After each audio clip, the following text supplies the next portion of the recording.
like these that I have printed back there for y'all to take home with you. So, I've got a lot of other helpers. David Morris back there has been helping me for quite some time. Gary Wyndham right here, and John Rigsby. So we take this railroad to basically anywhere that people will allow us to take it. So we're at 2 assisted living homes this past 7 days. Been to churches, been to the farmers market, library for the kids. So get around. Okay. As he said, I grew up in a railroad family. My father was my grandfather was career railroad on Burlington. My father was career railroad until World War II happened. But then when he got back from World War II, he got this opportunity with my uncle that he couldn't pass up, and he was in that the rest of his life. But that didn't stop him from being involved with the railroad. Because I've got 2 cars up here. I've got cards here that tell me what these cars are. This covered box car right here, he built in 1939, before World War II. This tank car was built while he was stationed at Fort Knox in 1942. So it was a hobby he had beforehand, and it was a hobby that continued. Where was he when you built that? Probably in Naperville, Illinois, where he was working on the railroad. You're seeing a lot of my dad's photos up here, and there's photos back there. I encourage you to go back. Got some things displayed there. My dad's photos. He was in with a group all over the country that would share photos of steam engines, and oftentimes they would share them in printed form. But if you would kind of start these going around, some of you may remember negatives of this size. And if you take a look at those, one of these, there it is. And excuse me if I don't pronounce this right. This one is the Hattiesburg and Bohome. It is now a part of Hattiesburg. If you go on the map, it's kind of like the southern part of Hattiesburg. But that steam engine right there is a Mississippi steam engine. So pass those around, take a look. So I've probably got about 1,000 of my dad's photos, and probably about 200 or 300 of these negatives of all sizes. And that's the part that I didn't go to my other brother, who got the same amount. Being a railroad family, as Derek said, we spent our vacations going from railroad to railroad, which back in the 60s, when I was a young man, there were hundreds of railroads out there, okay? So it makes sense that when the Union Pacific was bringing a huge steam engine on a tour from Wyoming to Chicago, down through Illinois, down through Arkansas, down through Texas, that Carol and I would travel over to Arkansas to see this. So if you could put up the big boy, Arkansas big boy. Yeah, big boy show. So we went to Brinkley, Arkansas to see the Union Pacific big boy train.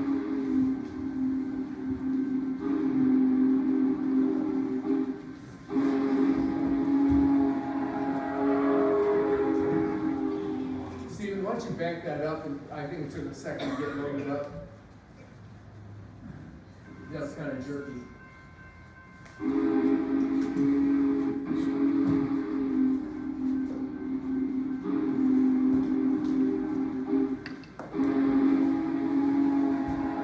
Still jerky. Let's see if it kind of comes out. So you got the steam engine. You got 2 cars behind it. Those cars are carrying extra oil because this engine was originally a coal-fired engine. It was converted to oil by the Union Pacific. And then it was followed by a diesel. And the diesel's there for two reasons. One is kind of a backup in case something happens to the steam engine. And the other is to provide electricity for all the people that are in all these cars, probably corporate executives, PR people, because they would stop along the way. This is it coming by again. What year was that again? This, about a month ago. So, this is a still picture of the big boy. So, this is what's called a 4884 engine. 4 wheels up front, 2 sets of drivers. That's what makes it so huge. So 8 wheels in each one, and then 4 wheels under the the cab. I couldn't get that word out yesterday. The cab. Look at the number of wheels under the tender. Because that's what was required to hold as much as this engine needed. There were about 30-ish of these that were built. There's 8 left. This is the only one that is running. And actually, about 10 or 12 years ago, none of them were running. This is a postcard I have. I don't know where I got it from. When this big boy was stationary in a park. And the Union Pacific in about 2013 decided to make it operational. So that was a scene. Steve, you can pause it just for a second, back up just a little. So Carol and I, we jumped ahead of the steam engine coming into Brinkley, Arkansas. Little, typical town in Arkansas, in the Delta. And I wanted to see it coming into the station. We were going to come here, and I literally wanted to stand under it. But we had such a crowd there because there were only like 20 people maybe around when we got there. I thought we'd get caught in all this, especially our car. So we went to an even smaller town down south to see it come out of the station and go through.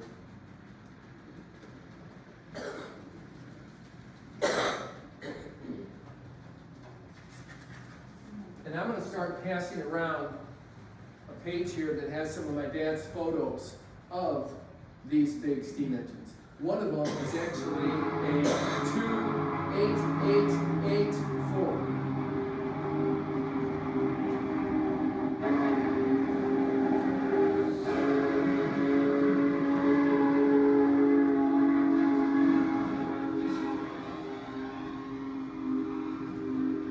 What you don't feel or don't get a sense of is the earthquake that happens when a train like that goes through.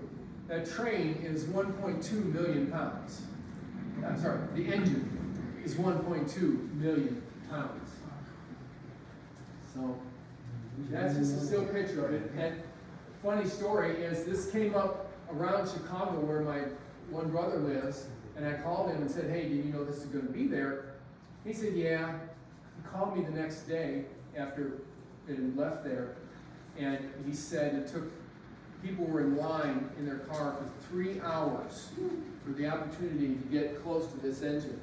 So when we sent him this video, it was kind of like, how did you do that? Well, we were in the Delta, and there were people, but yeah, we were, train was going by right there at the wall, and Carol and I are standing right here. I mean, we were that close to it. So it took us over 12 hours to make the loop, 485 miles. It was fun. Okay, so let's talk about model railroading. Yeah. Was that engine curve restricted in terms of how tight a curve? Because it's not the engine itself that reflects. Yeah, I articulated. Okay. Is that? It's articulated.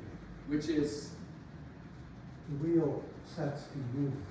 the drivers can move just a little bit. Yeah. Okay. I thought that was the case, but I really wasn't sure. So, who was it that said they knew John Robert Arnold? Okay, everybody. Everybody So, John Robert Arnold and George Verrill and I were kind of a trio of train buddies. And, you know, John Robert and I would come down after getting ready to sing at church, and we'd be waiting to go in, and if there was any train topics, we'd be talking about the train topics. And so one day he said, I want you to come down to the District Arts Festival. I'm going to be showing the model railroad down there. So I said, okay, you know. And I get down there. He's got a 4x8 sheet of plywood with a O-gauge figure 8 on it. And the box over here looks like it came from Fred's. And I'm thinking, oh my gosh, this is model railroad. But the kids were just so enamored with it that it inspired me to get back to my heritage and create a model railroad. If you do my dad's railroad, please. So I grew up in a family where my father had a model railroad room. You're going to first see some shots from the Illinois version of his train, and then when we retired to Arkansas, the Arkansas version of his train. So there is in Sarasota, near where our son lives, a model railroad store, not a hobby shop, but a model railroad store. And I had gotten to know the guys there. And this one visit, I started to pick the materials I thought I would need to start making one. And they said, well, we made one in the mid-90s and had it as a display, but we finally decided to get rid of it, and we sold it. And that guy needs to sell it too. So short story is, I looked at this and went, you know what, I can never create this. So, oh, by the way, the guy said, oh, we made this with the help of the head of the art department at Mississippi State University. Now, they knew I was from Mississippi, but they didn't know the Mississippi State part. I was displaying this at a railroad-themed vacation Bible school, and our pastor, Jim Genesee, came in, and, you know, presentations like this are kind of funny because, you know, in this town, if you go up to someone and say, are you a Bulldog fan? You know, that's a natural thing in this town. But, you know, are you a model railroad fan? It's not something that you just walk up to someone and ask. But very quickly I realized he had the bug too. 2 weeks later, he comes back with this article from the Model Railroad magazine in 1998. I guess they built this really late in 98. Where it showed how you could take a very basic train layout and make a swamp scene type scenario here. And that's where they were inspired to do that. But as I said, I would never have the imagination, and when you have a chance to come up here and get close, loop that one. I never would have had the imagination to have a man being attacked in his rowboat. The alligator is coming up the stern with one oar in its mouth. The man, of course, the boat is now going this way. The man has the other oar in his mouth. And since we're doing a scavenger hunt, I won't tell you how many alligators are coming up from underneath to help out. So there's lots of stuff to see here, and I hope you will come up here and take a look. And my buddies here will help out, but if you want to see something, they'll take this and go, okay, yeah, that. Please don't reach into this because I've done it. Crack. Regret that. Okay. Like this museum, this is meant to communicate day gone by. This is a 1930-ish swamp scene. Yes, it has some early motorized vehicles. But over here, guys are shoeing a horse. There's cowboys here. Here's a horse-drawn carriage. There are outhouses. You know, this takes you back in time. And realism is the most important thing in a model railroad. Now, yes, the railroad is important, but the realism is critical. So, we're going to spend a little bit of time talking about how you make something realistic. Okay, I had the opportunity to buy 2 box cars, exactly the same. This is what it looks like out of the box. This is what it looks like after I've gotten hold of it. Okay? Because box cars aren't clean. Railroad is not clean. So, now if you've antiqued it at all, you know, I just took black paint, kind of craft paint, and just kind of watered it down a bit, slapped it all over it, and then just brushed. My father, in the basement, the air ducts were exposed, and he got a new car. He'd take a paintbrush and get some of the dust from above the air dust and dust the car. We were taught very early, you don't hold a car like this, because when you're done, your fingerprint's going to be there. So you were kicked out of the room if you did that. You held a car like this. Okay. So John and Gary are going to go through and tell you about 2 of the other ways that we make things realistic. What's first? We'll do the passing around for Well, I grew up in Crystal Springs at the Truck Cross Experiment Station, and the main line of Illinois Central between New Orleans and Memphis ran 100 yards in front of our house. And good or bad, that railroad became part of our playground when we were boys, my 2 brothers. But I remember one spring break, we decided to camp out in our side yard, and that night, 30 box cars derailed right in front of our house. We never heard it. Never heard it. We slept right through it. Got the next morning, it's like all these pile of box cars, and they were full of bananas. They came and got every box of bananas out of those box cars.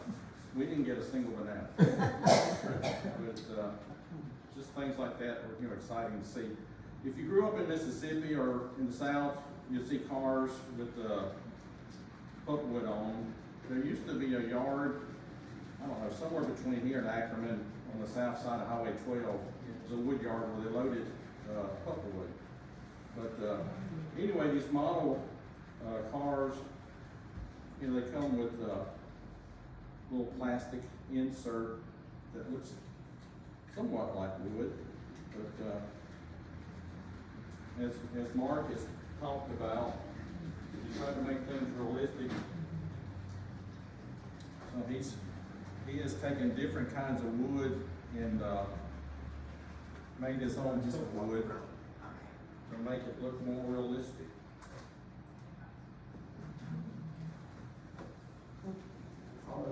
So we would go to the bushes between us and the neighbors and cut pieces of wood as straight as you could get them.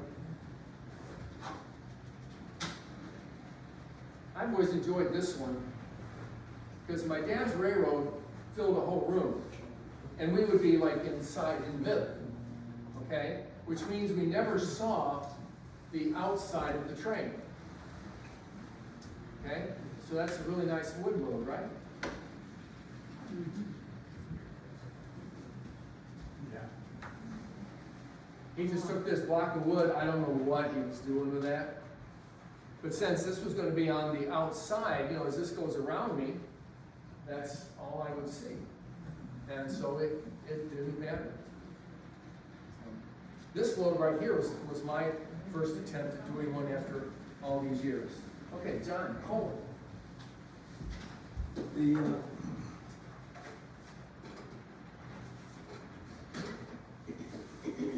He also had a similar thing dealing with reality, realism for the coal car. This right here is, let's see, I think this is a plastic cold foam. And so that would be not sufficient for his father. His father would want something other than just plastic for cold.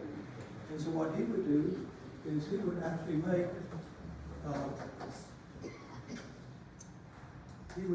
Plastic. the cold. So, now, the way that he would make the cold, see, this is what it would look like with real coal on it. The way he would make the cold, and Mark is going to show you an illustration of doing it himself. He would first make a board, cut a board at the right size. Then he would cover it with something that's sticky. And then he would take a brush and spread the stickiness around, and then he would put crushed coal on top. And then he would fit it into the car. And so this right here is what the coal thing would look like after it's done. John, I've got one going around that has both plastic and the real coal on it, so. Okay. So we're gonna do one. Here it is. All right, so, I did this previously. Making the real. You know, ballast is all the rocks that go around ties to keep everything in place. And this load I did in an earlier presentation. This is HO model ballast.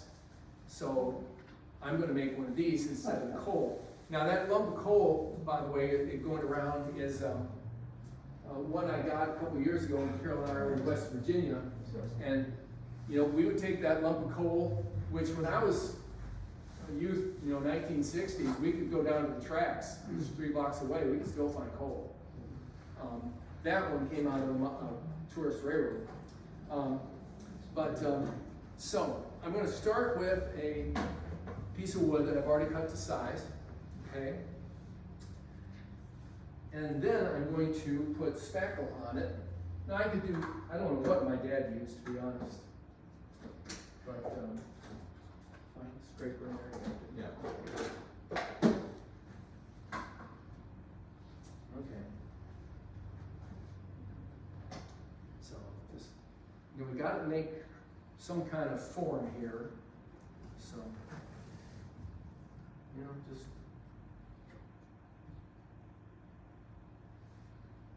And it doesn't have to be perfect because, you know, as you're dumping coal into a car, you know, it's not gonna be perfect.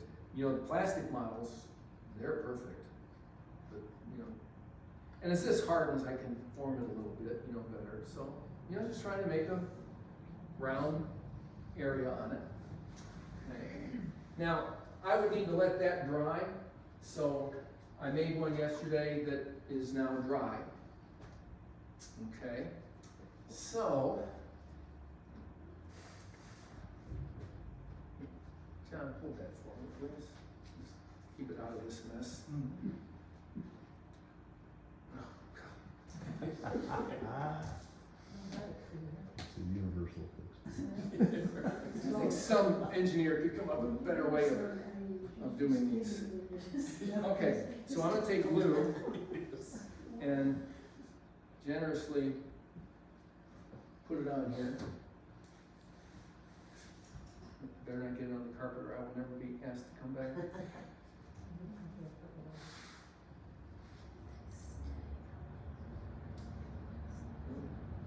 All you need now is speckle. Gravel. Well, that's in that tube right there, so if you go ahead and open that for me. I'm using wood glue for the first time. In demonstrations I did last week, I used children's school glue, and it didn't seem to hold very well. So live and learn. I'm trying to get better at this. Okay, so hopefully now I've got that all full of glue. Gary, stand up next to me here. So now, So now I'm just gonna take this load, and of course, if we had crushed the coal, I'd be using that, but we're doing a,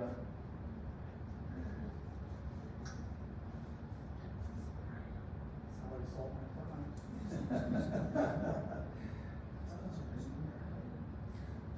okay? It's amazing like railroad looks too. And I'll let that sit for a while before I shake all the excess off it, which I just did accidentally there. Okay?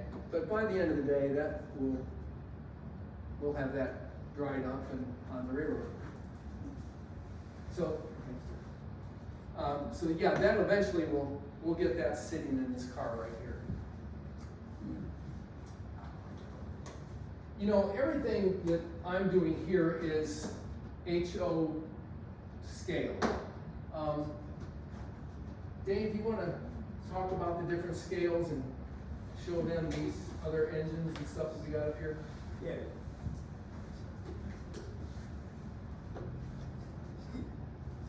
He educated me on scales of trains yesterday, so he knows this a lot better than I do.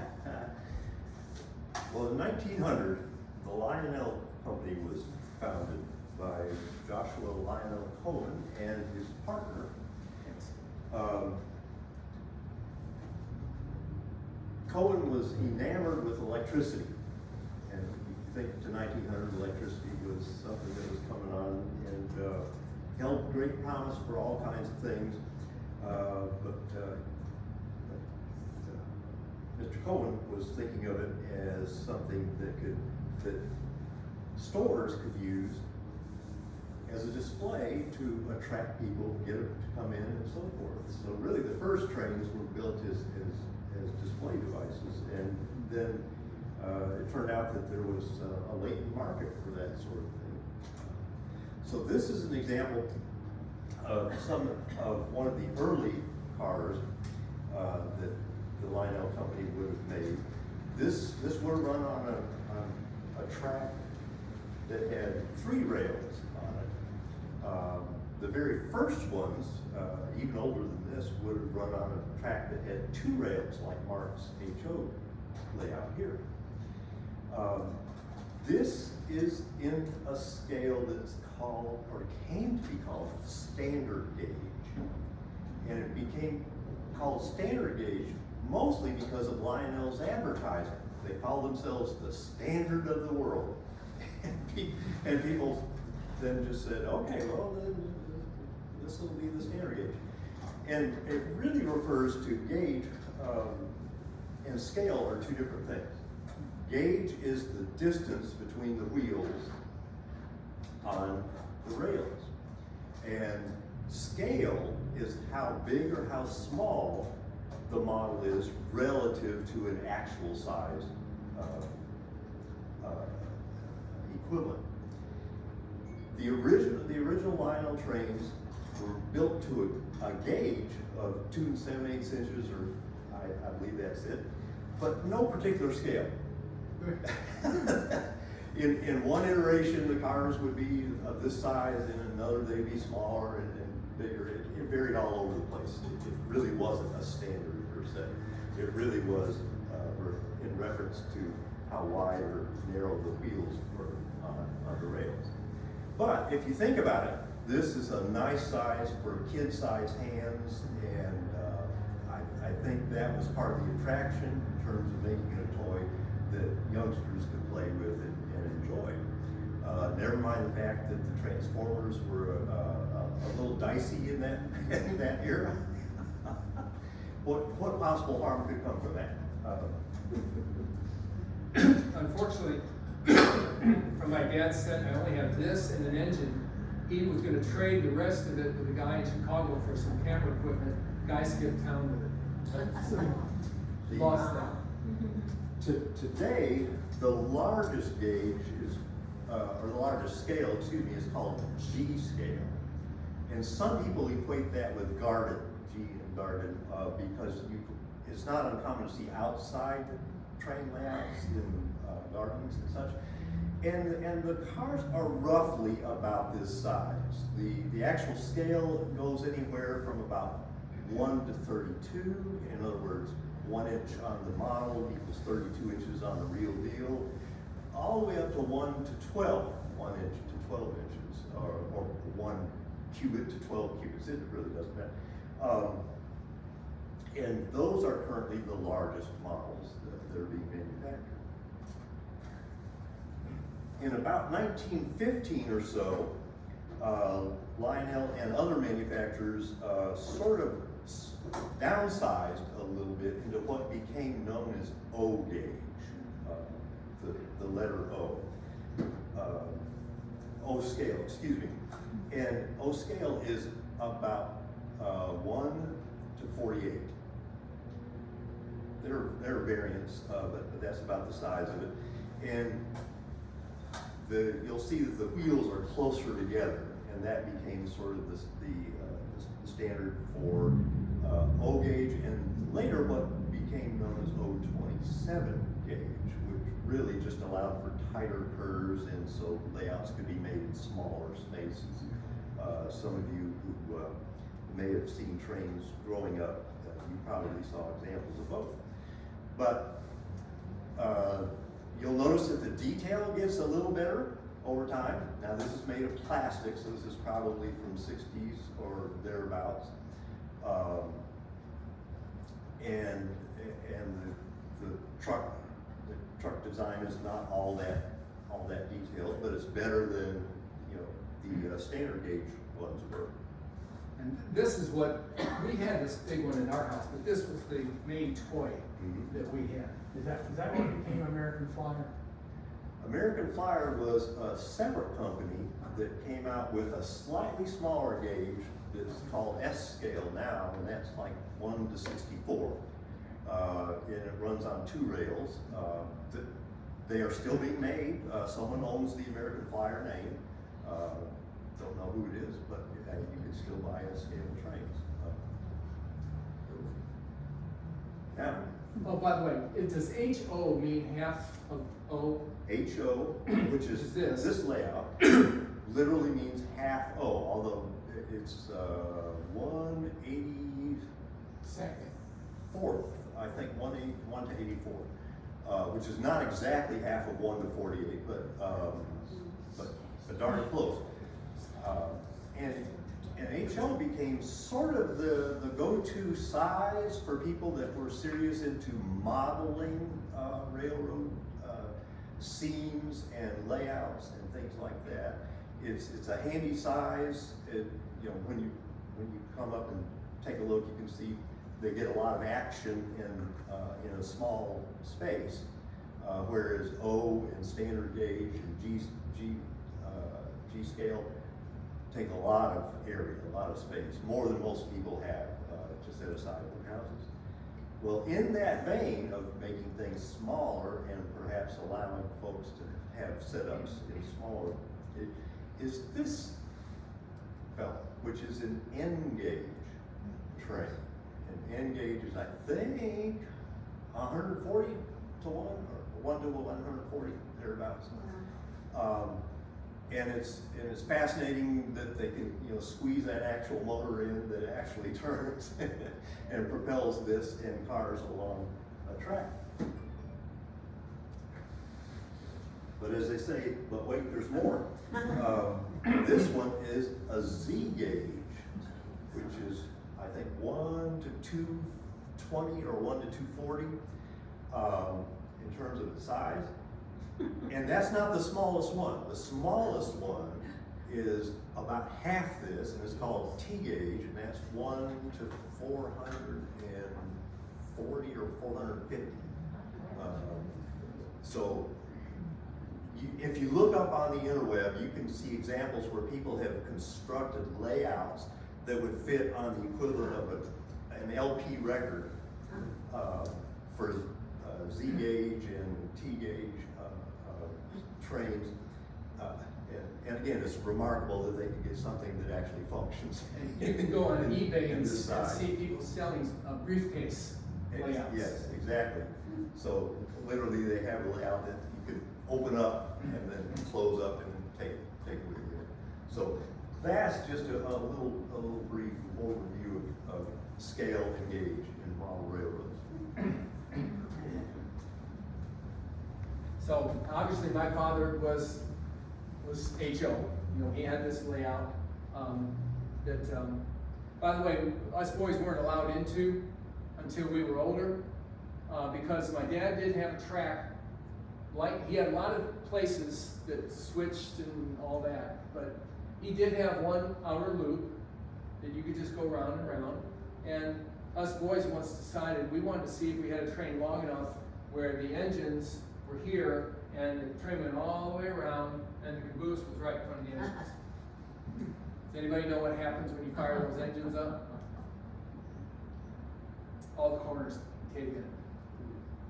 So if you've ever been watching a freight train go by and the engines go by and then there's cars and cars and cars and another engine goes by right in the middle of the train, it's to prevent that from happening in real life. Okay, Did he tell you, Bob?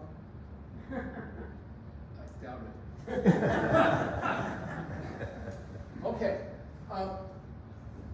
load up the Cass Railroad. I remember two railroads from my childhood of all the railroads I rode on. The Cass Railroad is very special because it contains an engine called the Shea engine.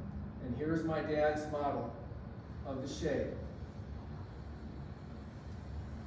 Back in the early 1900s, a man bought 71,000 acres of timber and coal land in West Virginia. And in those days, if you needed to get something from point A to point B, you just built a railroad to get there. And so, but they could not have, the problem you were discussing about going around corners, a typical, even a small engine couldn't navigate those. So they came up with an alternative, and it's called a Shea engine. And I'll pass around this picture. That's a close-up from a calendar of what a Shea engine is.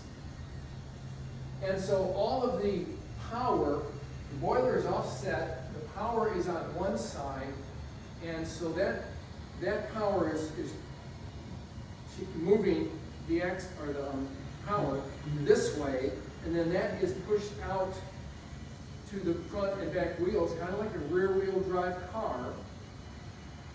And then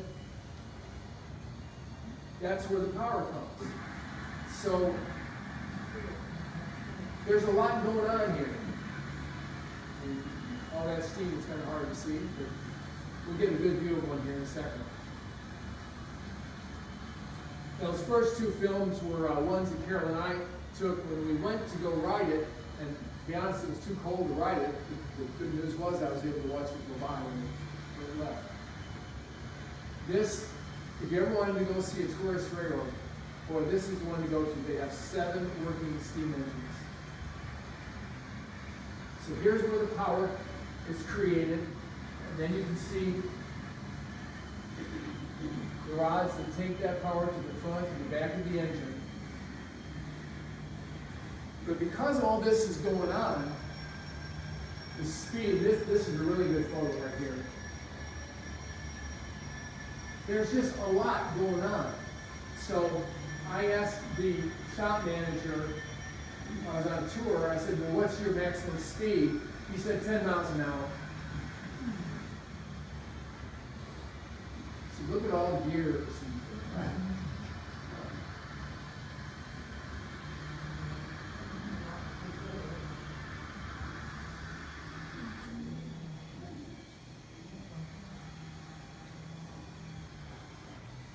So this, when my mom split up my dad's rolling stock and engines and all that, one of my brothers got this engine.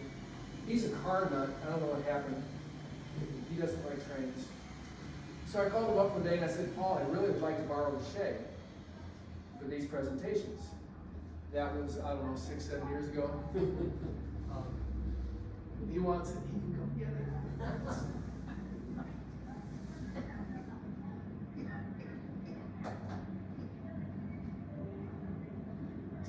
By the way, Cass, Virginia, it's a wonderful place to visit if you want to get away. There is a Dollar General. No, there isn't a Dollar General. There's not a Dollar General, there's not a gas station, there's not a convenience store. There's about 12 or 20 little houses that were for the workers. There's kind of a general office building where they now have a restaurant. That's it. There's nothing there. How close is that to Green Bay? Green, Green and telescope, we have a cell phone exclusion zone. Okay, sorry. yeah, you got it better than that. Okay.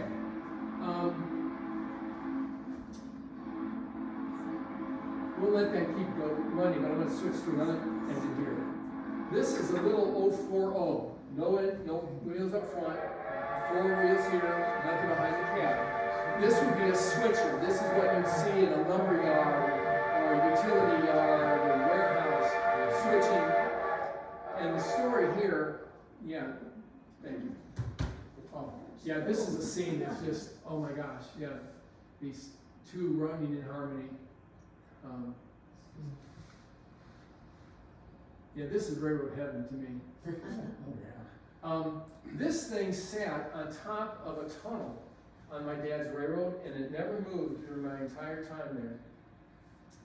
And so I used this in a prop early on in my presentations, and one time it twitched. And I went, what? You know, it's alive. And so I took it down to my friends down in Sarasota. They got a guy down there that repairs stuff. And he said, I don't know, it works just fine. Now, all of these engines of my dad's, you gotta understand, you know, they're not spring chickens. And sometimes they can be a little bit finicky. In fact, he doesn't like that switch right there.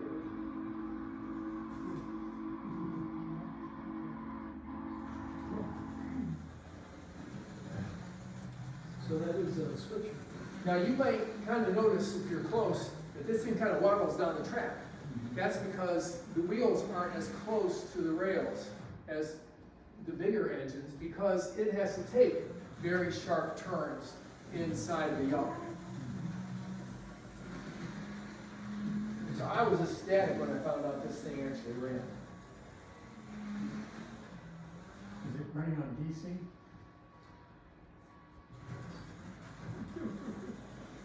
Dave? HO, yes. What's that? HO, yes. Okay.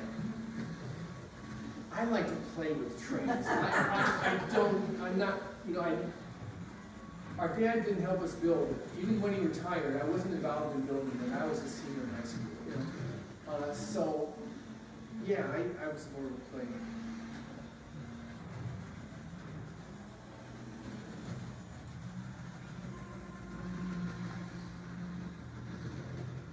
Mark, I didn't realize the trees were so beautiful when we were there in October. That is beautiful.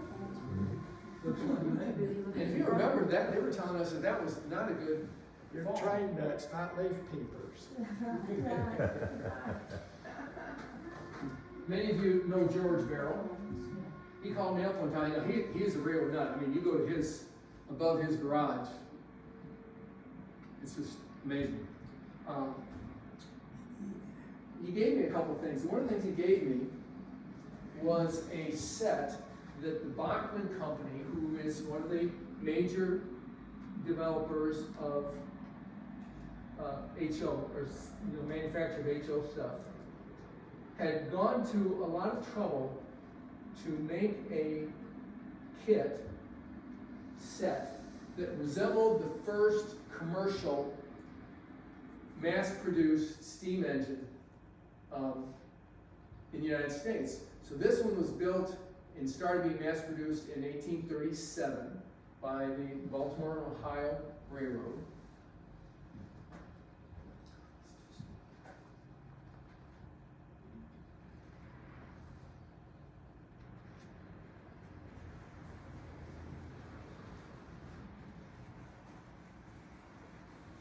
And they had pictures of the engines that they were able to find, and so they recreated this model. Now it's a current, I don't know how old this is, maybe it's 10 years old, I don't know, but doesn't like that switch. It is a recreation, so it's not the typical steam engine structure, just like the Shea is not the typical steam engine with the drivers on each side. And as you came in, there's a picture by an artist there. Jim, I don't know how exactly it's pronounced, Lehman. And it's got some postage stamps on the bottom. So he was an illustrator, and I've got 4 of his paintings. So Dave's coming up with it. And on the bottom, they put some postage stamps. And it's this style of engine on those stamps.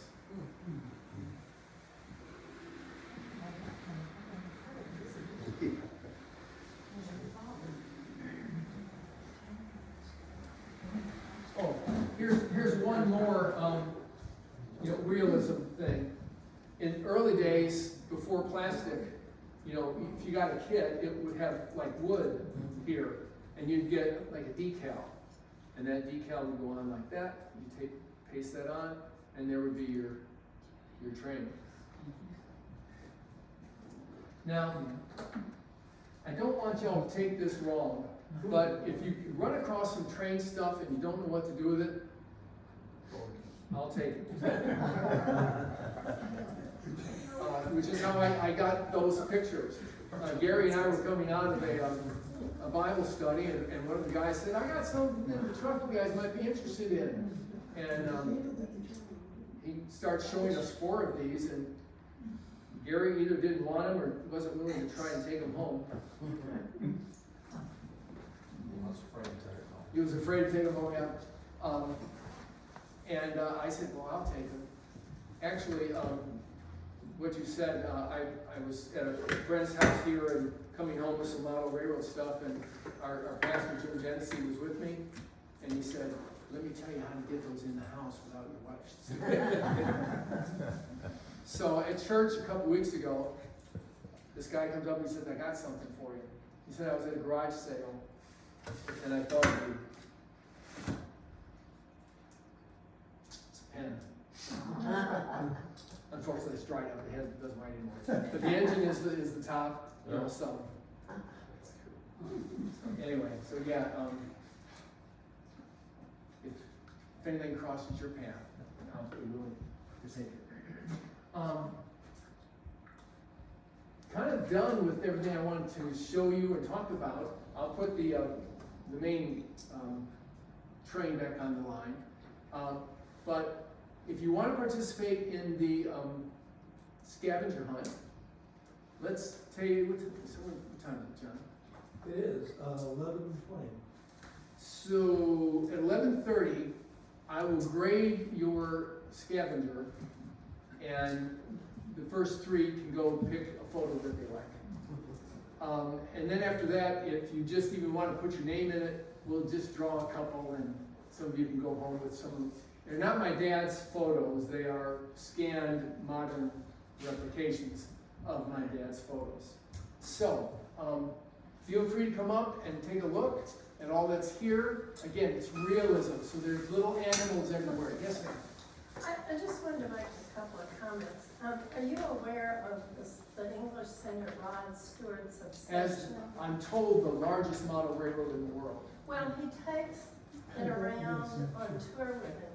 Oh, I thought it was in a warehouse. No, he's got a big room in his house, according to his book. But he takes stuff with him to work on when he's in the hotel, and he actually makes all those little things there. The artistic stuff. And he said that the proudest thing was not all the records he sold, but that he was on the cover of whatever the hobby magazine is. Okay, I didn't know that, but I do believe now he has opened up a huge warehouse as well. So I didn't know the first part of that. Yes. But yes, he has definitely got the bug. And the other thing I wanted to say, I don't know if anybody, on the way to New Orleans, in Man Shack, there's a seafood restaurant, Mentor's, which is really real good, on the left. And they have I guess it's that standard scale, but they have a model train that goes around, it's elevated in the restaurant, it's really neat. Lots of restaurants have. Oh, they do. Does Dr. Harding here still, Yeah, the dentist still have his railroad? Is he still, he's retired, so I don't know. is the, that's not important, is the railroad still there? Yeah, he had it still in his office. In that office, okay. Not all of it, I have some of it. Follow up on Rod Stewart. When he built his house, he built the basement unusually large, and that's where his original one was. And he's been covered by Model Railroader magazine twice.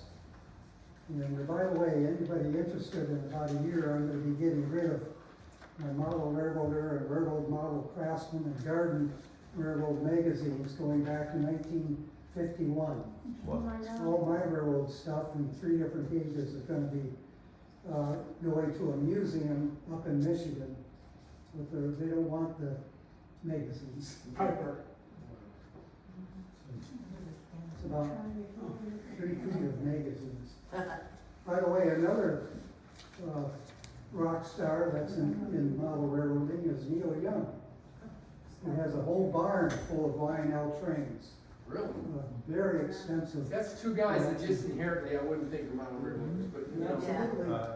Absolutely. Neil Young actually designed, I think, one of the first remote control That's correct. setups for trains, and he did that for his child, who I think he has muscular had dystrophy. been special needs, I think, since birth. And there have been several Lionel issued train sets that Neil Young was a co-designer of. When he did that, he owned 25% of Lionel.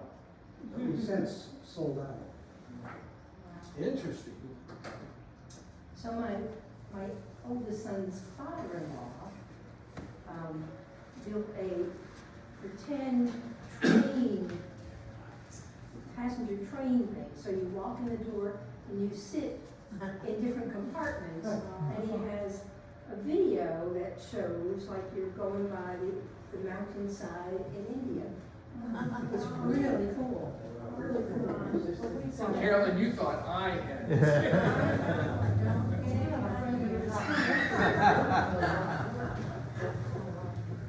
That's all very interesting stuff, folks.